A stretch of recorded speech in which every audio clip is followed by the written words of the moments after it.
Hello and welcome back to the bright world, जहाँ पर हम आप तक इस जो प्लेलिस्ट है इसमें आपको पिनोकियो की जो स्टोरी है, जो कोरियन ड्रामा है, उसकी स्टोरी को समराइज्ड तरीके से बहुत ही अच्छे तरीके से डिटेल में एक्सप्लेन करते हैं, ताकि आपके 50 मिनट की जगह आपके सिर्फ 7 से 8 मिनट में आपका एक एपिसोड पूरा हो जाए और 50 मिनट में हम कोशिश करेंगे कि आपकी पूरी सीरीज़ भी कंप्लीट करवा दी जाए।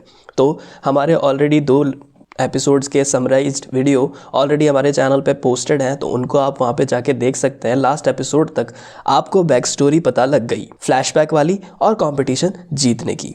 दालपो और इन्हा की क्यूट लव स्टोरी भी शुरू हो चुकी थी।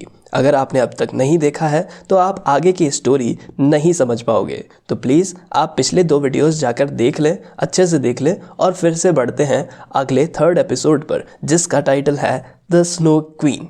इस एपिसोड में चोई इन्हा के रिपोर्टर बनने के सपने पर फोकस किया जाएगा। तो एपिसोड की शुरुआत में चोई दालपो, जो कि असल में की हाम योंग हैं, वो एक सपना देखते हैं। सपने में वो अपनी पूरी फैमिली के साथ हैं, लेकिन जल्दी ही वो सपना इन्हा के एक पंच के साथ में टूट जाता है। इन्हा का आज उसी चैनल में इंटरव्यू है जिसमें उसकी माँ सॉन्ग चा ओक काम करती है, और आपको उस चैनल का नाम याद होगा। अगर नहीं है तो मैं बता दूं, उस चैनल का नाम है MSC न्यूज़। इधर इन्हा और दालपो के बीच में मैसेजेस करने वाली बात पर थोड़ी बहुत कहासुनी हो जाती है, जहां दालपो का कहना है कि इन्हा जिसे अपनी माँ का नंबर समझकर मैसेज कर रही है पिछले 13 सालों से, वो उसका है ही नहीं। दालपो एक टैक्सी ड्राइवर बन गया है और इन्हा को टैक्सी से इंटरव्यू की लोकेशन तक छोड़ने जाता है। रास्ते में दालपो इन्हा को अपना सपना बेचता है और एज अ टोकन वो अपना बटन देता है, जो कि उनके प्यार की निशानी बन जाती है आगे चलकर। इन्हा अपने माँ से मिलने के लिए तैयार हो रही थी, तभी सैलून पर उसकी माँ का बेस्ट विश आया। आफ्टर 13 ईयर्स, 13 साल बाद में पहली बार एक मैसेज आया तो बहुत ज़्यादा खुश हो गई। इन्हा ने उसी टाइम दालपो को फ़ोन लगाकर बताया अपनी खुशी जाहिर की।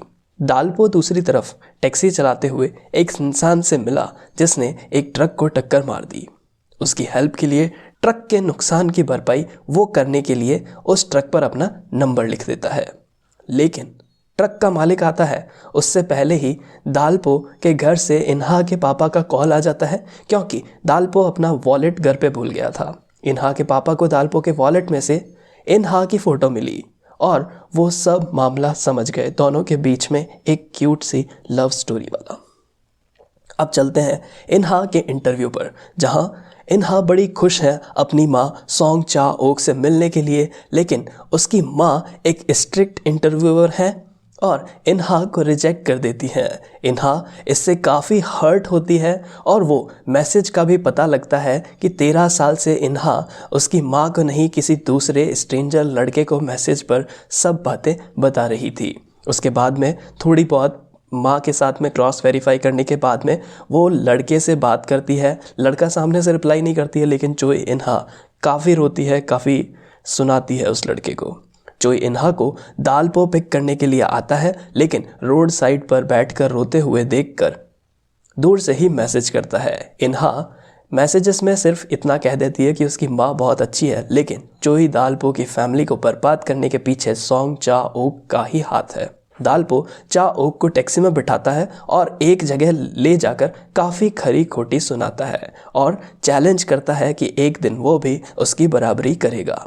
नेक्स्ट सीन में दालपो के फ़ोन पर उस ट्रक के ओनर का मैसेज आता है, और वो ट्रक का ओनर और कोई नहीं जैम ह्यूंग है, यानी कि दालपो का बड़ा भाई।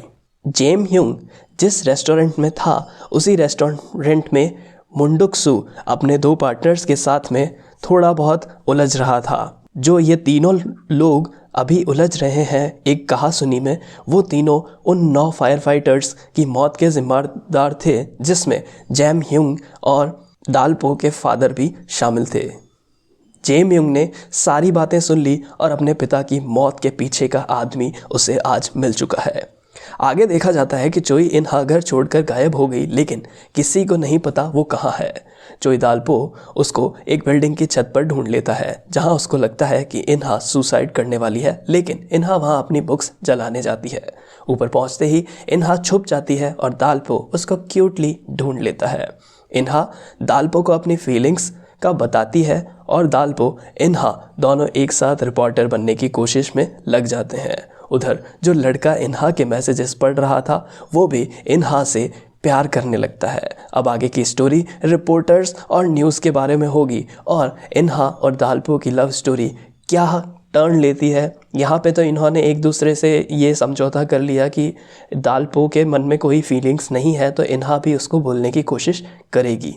तो देखने की बात होगी कि इन्हा और दाल्पो की लव स्टोरी क्या यहीं ख़त्म हो जाएगी या आगे बढ़ेगी। उसके लिए आपको एपिसोड 4 देखना होगा और उसके लिए क्या करना होगा, हमारे चैनल को सब्सक्राइब। तो सब्सक्राइब करें द ब्राइट वॉल को और नोटिफिकेशन बेल को प्रेस कर दें ताकि हम जैसे ही समराइज्ड वीडियोज़ आपके लिए तैयार हो आप पोस्ट करें, आपके फ़ोन की घंटी बजे और आप जल्द से जल्द उसे देख सकें। आशा करते हैं आपको ये वीडियोज़ पसंद आ रहे हैं। मिलते हैं नेक्स्ट एपिसोड में।